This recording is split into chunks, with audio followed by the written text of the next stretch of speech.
Friends, welcome back to my channel. कैसे हैं आप सब? उम्मीद करती हूँ आप सब अच्छे होंगे।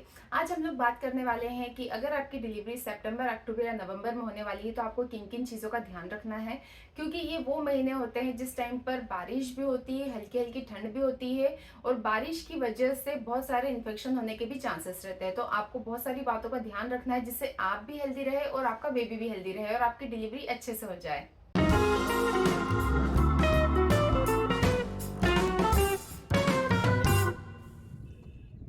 सबसे पहले बात करते हैं कि अगर आपकी डिलीवरी इस मंथ में होने वाली है तो आपको अपने आप को और बेबी को ठंड से बचाना है। अगर आपकी डिलीवरी होने वाली है सितंबर में, अक्टूबर में, नवंबर में, तो आपको अपने आप को पूरा पैक करके रखना है। अगर आपको गर्मी लगती है लेकिन फिर भी आपको पतले से सॉक्स पहन कर रखने हैं, कान को, सिर को ढककर रखना है और ऐसे कपड़े पहनना है जिसमें आपको ठंड ना लगे। और अगर आपकी डिलीवरी हो गई है इस मंथ में तो आपको बेबी को भी अच्छे से ढककर रखना है। बेबी के भी हाथों को, पैरों को, उसके चेस्ट को, उसके सिर और कान को अच्छे से ढककर रखना है, क्योंकि हमें ऐसा लगता है कि मौसम में हल्की सी गर्मी भी है, हमें कभी ठंड लगती, कभी गर्मी लगती, लेकिन वो न्यूबॉर्न बेबी है, उस पर इन चीज़ों का बहुत इफेक्ट पड़ता है। और जिस टाइम पर आप एक बेबी को डिलीवर करते हैं आप भी बहुत सेंसिटिव एक स्टेज में होते हैं, जिस टाइम पर आपको भी कई तरह की बीमारियां होने के चांसेस रहते हैं, इन्फेक्शन होने के चांसेस रहते हैं। तो आप अपनी केयर भी वैसी ही करिए जैसे आप अपने बेबी की करते हैं।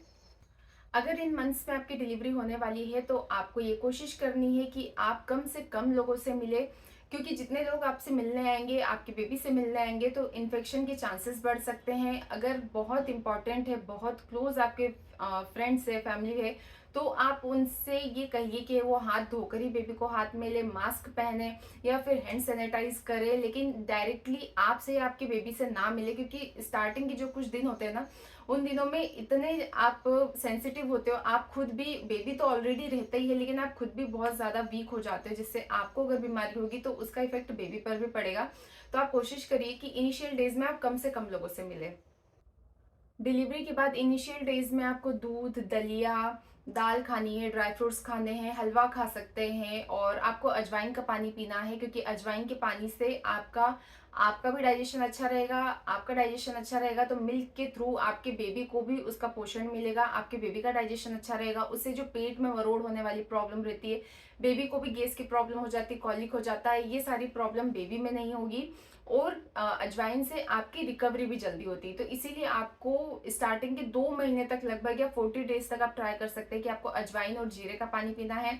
आप कभी या तो अजवाइन का पानी पी सकते हैं, कभी जीरा का पानी पी सकते हैं, लेकिन अजवाइन को कोशिश करिए कि डेली अपनी डाइट में इंक्लूड करिए, जिससे आपका और बेबी का डाइजेशन अच्छा रहे और आपकी रिकवरी अच्छे से होगी। इस मौसम में जब बारिश होती है तो इस टाइम पर, जैसे मैंने बताया है, कि इन्फेक्शन के चांसेस ज्यादा रहते हैं, बैक्टीरिया ज्यादा होते हैं, जिसकी वजह से आपको बाहर का ठंडा खाना पीना नहीं है। बाहर का तो आपको कुछ भी नहीं खाना है, लेकिन घर पे भी आपको ठंडा खाना पीना नहीं है।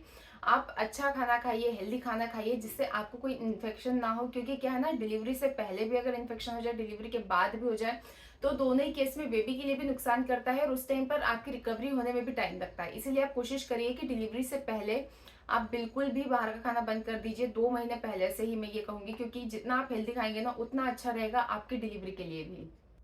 अगर आप नॉर्मल डिलीवरी चाहते हैं तो आप ये कोशिश करिए कि डिलीवरी से 1 महीने पहले से आप गुनगुना पानी पीना स्टार्ट कर दीजिए। गुनगुना पानी पीने से आपकी बॉडी में एक लचीलापन आता है, और अगर आपको नॉर्मल डिलीवरी करना है तो आपकी बॉडी में लचीलापन होना बहुत जरूरी होता है।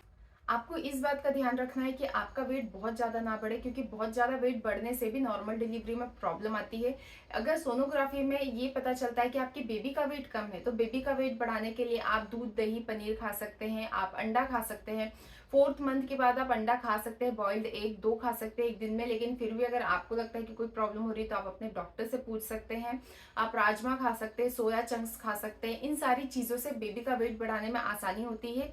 केला भी खा सकते हैं, केला खाने से ना बेबी का वेट अच्छे से बढ़ता है। तो आप ये कोशिश करिए कि आपका वेट जिस चीज से बढ़ सकता है अनहेल्दी खाने से, वो आप चीजें ना खाएं, लेकिन कुछ ऐसी चीजें खाएं जिससे आपका वेट हेल्दी वे में बढ़ेगा और बेबी का वेट भी अच्छे से बढ़ेगा। डिलीवरी से पहले आपको इस बात का भी ध्यान रखना है कि आपका हीमोग्लोबिन लेवल अच्छा हो। अगर आपका हीमोग्लोबिन 11 से कम है तो आपको अनार, एप्पल, चुकंदर, टमाटर, बहुत सारी ऐसी चीजें आती है जिससे हीमोग्लोबिन बढ़ता है, तो आपको वो सारी चीजें डाइट में इंक्लूड करनी है।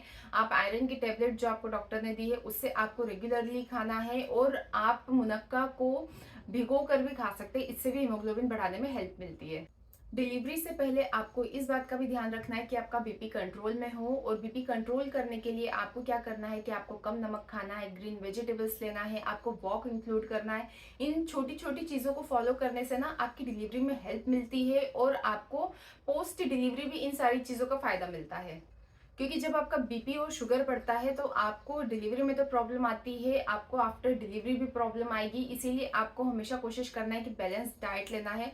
और ये वैसे आपको हमेशा ही ध्यान रखना है, प्रेग्नेंट हो या ना हो, लेकिन फिर भी प्रेगनेंसी एक ऐसा दौर होता है जिसमें आप छोटी छोटी चीज़ों का ध्यान रखेंगे ना, तो आपको बहुत फायदा मिलेगा। क्योंकि बहुत सारे लोग आफ्टर डिलीवरी बहुत सारी प्रॉब्लम्स को फेस करते हैं अगर वो प्रेगनेंसी के ड्यूरेशन में अपना ध्यान नहीं रखते हैं। लेकिन अगर आप अच्छे से ध्यान रखेंगे ना, तो आप देखेंगे कि आफ्टर डिलीवरी बहुत सारी चीज़ें आपके लिए ईजी हो गई है। क्योंकि हम जितना ज़्यादा अनहेल्दी अपने आप को रखते हैं ड्यूरिंग प्रेगनेंसी के चक्कर में कुछ भी खा रहे हैं, जो मन कर रहा है वो खाते जा रहे हैं। लेकिन पोस्ट डिलीवरी जब हमें बहुत ज़्यादा एनर्जी की ज़रूरत होती है, एक्टिव रहने की ज़रूरत होती है बेबी के लिए, 40 डेज रेस्ट करने के बाद हम लोगों को बेबी की टेक केयर करनी पड़ती है, खुद का ध्यान रखना पड़ता है। अगर जो लोग जॉब करते हैं उन्हें जॉब पर जाना होता है, घर के काम करना होता है, इन सारे कामों के लिए इतनी सारी एनर्जी लगती है। लेकिन अगर हम प्रेगनेंसी के दौरान अपने आप को बिल्कुल ही ऐसा कर लेंगे कि हम प्रेग्नेंट हैं, हम कुछ भी खा सकते हैं, तो इसका नतीजा आपको बाद में भुगतना पड़ सकता है। इसीलिए कुछ कुछ क्रेविंग्स को आप फुलफिल कर सकते हैं। अगर आपको बहुत ज्यादा किसी चीज की क्रेविंग हो रही है ना, तो सिर्फ पेट भर खाने की बजाय आप थोड़ा सा टेस्ट करके भी छोड़ सकते हैं, उससे भी आपकी क्रेविंग फुलफिल हो जाएगी। तो मैं तो यही कहूंगी कि आपको इन चीजों का ध्यान रखना है। और नेक्स्ट पॉइंट भी मेरा यही है कि आपको एक्टिव लाइफस्टाइल रखनी है। जब से डॉक्टर आपको बोल दे कि आप वॉक कर सकते हैं, आप एक्सरसाइजेस कर सकते हैं, डक वॉक कर सकते हैं, बटरफ्लाई एक्सरसाइज, जो भी आपको नॉर्मल डिलीवरी के लिए सजेस्ट करते हैं वो आपको करनी है। क्योंकि अगर आप पूरे 8 महीने तक आप सोचेंगे कि हम लास्ट में एक्सरसाइज करेंगे, क्योंकि लास्ट में ही डिलीवरी का टाइम रहता है, उस टाइम पर हम सब कुछ कर लेंगे, लेकिन ऐसा सबके साथ नहीं होता। क्योंकि बॉडी को अगर हम स्टार्टिंग से एकदम रेस्टिंग मोड पर रखेंगे तो अचानक से बॉडी में इतनी पावर नहीं आ सकती कि हम एक्सरसाइज ऐसी कर ले कि हमारी नॉर्मल डिलीवरी हो जाए। हम कुछ कुछ केसेस में ऐसा होता है कि पूरे 9 महीने बेड रेस्ट के बाद भी नॉर्मल डिलीवरी हो जाती है। लेकिन आपको अपने आप को इस तरह से ट्रीट करना है कि हाँ, मैं अपनी बॉडी को अच्छे से रखना चाहती हूँ क्योंकि मुझे नॉर्मल डिलीवरी चाहिए। क्योंकि वो कुछ कुछ केसेस में होता है जहाँ पर बेड रेस्ट के बाद भी नॉर्मल डिलीवरी हो जाती है, अदरवाइज ऐसा बहुत कम होता है। इसीलिए आपको अपने आप को एक्टिव रखना है ताकि आप डिलीवरी के बाद भी अच्छे से रह सके।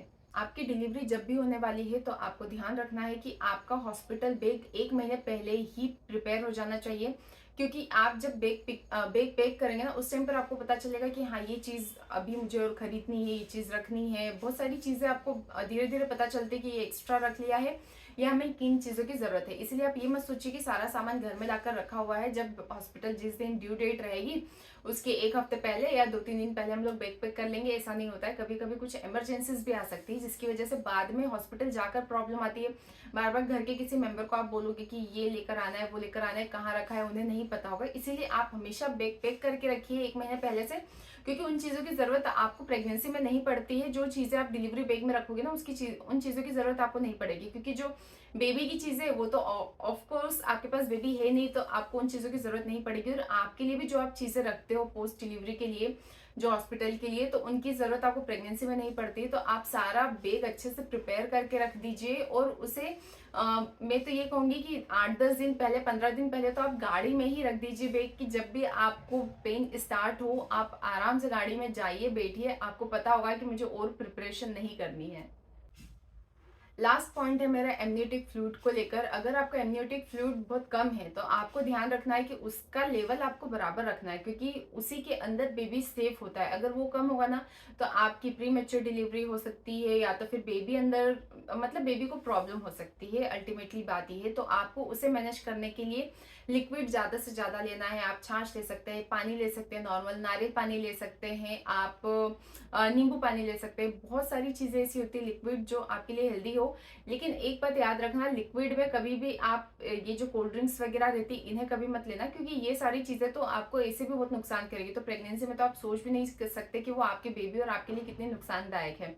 तो आपको जब भी ये दिमाग में आए कि हाँ लिक्विड लेनी है, तो आपको याद रखना है कि एकदम नेचुरल चीज़ें लेना है जिसका किसी भी तरह से बुरा असर ना हो आप पर और बच्चों पर।